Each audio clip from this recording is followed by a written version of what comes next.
에너지 청혜쌤입니다. 자, 오늘은요, 이제 본격적으로 소화학에 대한 공부를 시작해 보도록 하겠습니다. 자, 그럼 먼저 우리 친구들이 소화라는 것이 무엇인지 알 수 있어야 돼요. 자, 그럼 소화라는 것이 무엇일까? 그 정확한 정의부터 한번 살펴보면요. 소화라는 것은요, 음식물, 우리가 지난 시간에 얘기했던 영양소를 잔뜩 가지고 있는 이 음식물이 우리 몸속을 지나면서요, 이 영양소를 잘게 분해하는 작용. 우리는 이것을요, 소화라고 한다라고 기억을 해주면 되겠습니다. 자, 그래서 우리가 소화계를 어떻게 공부해 보려고 하냐면, 음식물이 우리 몸속으로 들어가서 어떤 이동 경로를 거치는가를 한번 따라가면서 이 우리가 공부했던 3대 영양소의 분해되는 과정을 같이 한번 공부해 보도록 하겠습니다. 자, 그러면 우리 친구들 지난 시간에 선생님이 3대 영양소에 대해서 알려줬단 말이에요. 3대 영양소는 탄수화물, 단백질, 지방이었어요. 자, 그러면 먼저 그 영양소가 들어있는 음식물을 우리가 섭취했다라고 한번 생각을 해보도록 할게요. 자, 음식물을 섭취했습니다. 가장 먼저 소화가 일어나는 곳은 입이에요, 입. 우리가 크게 화학적인 소화와 기계적인 소화로 좀 나눠볼 건데요. 이 기계적인 소화는 단순히 크기가 작아지는 걸 얘기하는 거예요. 그 안에 성분이 변하지는 않고요. 근데 우리가 좀 더 집중해서 공부할 것은 화학적인 소화입니다. 이 화학적인 소화에는 반드시 누가 필요하냐면 소화 효소가 필요해요. 그래서 우리 친구들이 이 소화 효소와 어디서 분비되는지, 어떤 음식물, 어떤 영양소를 분해하는지를 잘 기억을 해주면 되겠습니다. 자, 그럼 입에서는 먼저 씹는 운동이 일어나게 되죠. 그래서 음식물을 잘게 부수게 됩니다. 기계적인 소화뿐만 아니라 화학적 소화도 일어나는데요. 이 입에서는 탄수화물의 소화가 일어납니다. 잘 기억해 주세요. 자, 우리가 음식물을 씹어요. 그럼 뭐가 분비되죠? 맞아요. 침이 분비되거든요. 그 침 안에는 아밀레이스라는 소화 효소가 들어있습니다. 자, 그럼 이 아밀레이스가 탄수화물 막 분해하기 시작하는 거예요. 그래서 이 탄수화물이 어떤 형태로까지 바뀌느냐? 바로 엿당의 형태로 바뀐다라고 이해를 해주면 되겠습니다. 단백질과 지방 같은 경우에서 입에서는 소화가 일어나지 않습니다. 자, 그럼 입에서 이제 내려가서 식도를 따라 쭉 아래로 내려가면 어디로 도착하느냐? 바로 위로 도착하게 돼요. 자, 이 위는요, 굉장히 강한 산성입니다. 무슨 말이냐면 이 위에서는요, 음식물을 통해서 같이 들어온 세균 같은 것들을요, 다 없애줘야 우리 몸이 안전하겠죠? 그래서 그 세균이 증식하거나 이러지 못하도록 아주 강한 산성의 형태를 띠고 있어요. 그렇게 도와주는 아이가 누구냐면 염산이에요, 염산. 자, 그런데 염산이 그럼 선생님 소화효소인가요? 아니요. 염산은 소화효소가 아닙니다. 소화효소는 음식물을 실제로 잘게 부숴줄 수 있어야 되는데 염산은 음식물을 잘게 부수지는 못하고 그냥 환경 조성만 하는 거예요. 자, 그러면 염산이 이렇게 딱 환경 조성을 하면 드디어 누가 나올 수 있냐면 소화효소인 펩신이라는 것이 분비가 됩니다. 자, 그러면 최초로 단백질의 소화가 일어나게 되는데요. 단백질을 잘게 부숴주게 되는 거예요. 되셨나요? 그래서 이 위에서는 단백질의 소화만 일어난다라는 거 잘 기억해 주시고요. 아직 지방은 한 번도 소화가 일어나지 않았습니다. 자, 그럼 위를 지나서 그 다음 도착하는 곳은요, 소장이에요. 이 소화에서는 소장이 굉장히 중요합니다. 그래서 선생님이요, 소장님이라고 부르기도 하거든요.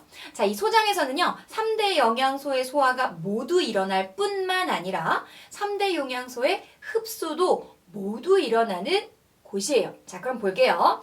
자, 이 소장에서 만든 소화효소도 있지만 그보다 먼저 첫 번째로 이자에서 만든 소화효소, 이자액이라는 것이 존재합니다. 이 이자액에서 3대 영양소를 분해할 수 있는 소화효소가 분비가 되는데요. 첫 번째는 입에서와 같았던 아밀레이스예요. 아밀레이스가 나와서 아직 분해되지 않은 그런 모든 상태들을 무엇으로까지 분해하느냐? 바로 포도당의 형태로 분해를 하게 되는 거예요. 자, 그리고 단백질은요, 트립시린이라는 소화효소에 의해서 아미노산으로 분해가 일어나게 됩니다.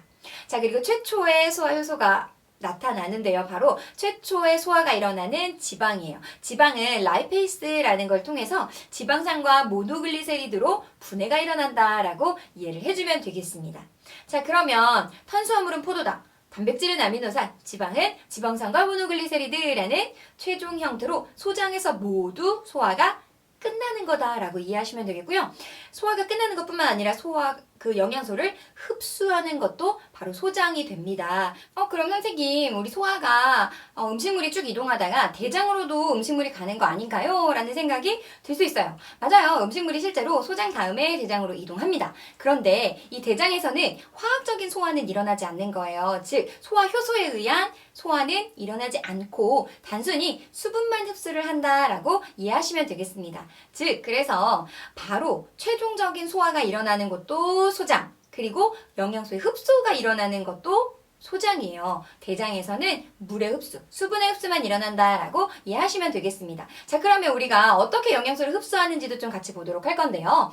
이 영양소의 흡수를 기억하시려면 먼저 소장이 어떤 구조를 띠고 있는가도 같이 볼 수 있어야 돼요. 자, 소장의 구조를 보면 소장은 굉장히 주름진 구조로 되어 있어요. 어떻게 주름이 되어 있는가 보면 융털이라는 것이 어떤 돌기들이 막 나 있는 형태예요. 자, 그러면 선생님, 소장은 왜 이런 형태일까요? 자, 이 소장에 닿는 면적이 넓어져야 음식물이 딱 닿으면서 흡수가 일어나는 거예요. 자, 그럼 어떨 때 소화가 된 이 영양소가 흡수가 잘 일어날까요? 그렇죠. 닿는 면적이 많으면 많을수록 영양소의 흡수가 잘 일어나게 될 거예요.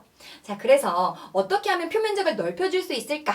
생각해보면 맞아요. 주름진 구조로 되어 있을 때 주름진 구조 잠깐만 보면 되게 작은 것 같지만 그 주름진 구조를 쫙 펴보면 표면적이 굉장히 넓다는 거죠.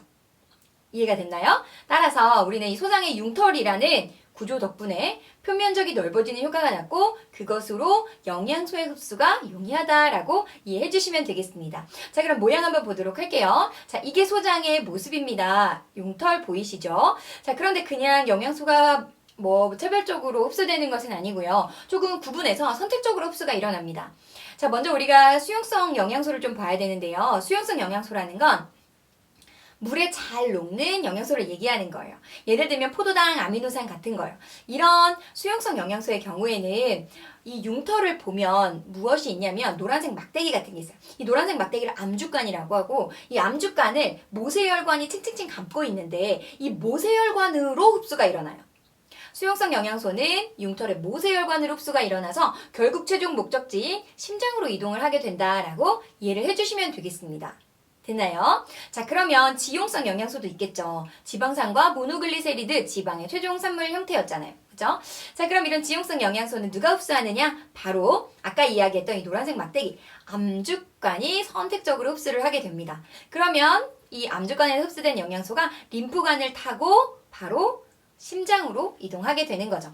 수용성 영양소, 지용성 영양소 선택되는 곳이 다를 수는 있어요. 하지만 결국에 이 영양소가 최종 도착하게 되는 장소는 심장이라는 곳이고요. 이 심장에서 이제 우리 온몸으로 에너지를 낼 수 있게끔 영양소를 보내주는 거다라고 이해하시면 되겠습니다. 그래서 우리 친구들은요, 먼저 음식물의 이동 경로를 따라서 어떤 소화 효소에 의해서 최종 분해가 일어나는지, 그리고 어떻게 흡수해서 심장까지 오게 되는지를 잘 기억을 해주면 되겠습니다. 선생님은 지금까지 과학의 힘, 에너지, 청혜쌤이었습니다.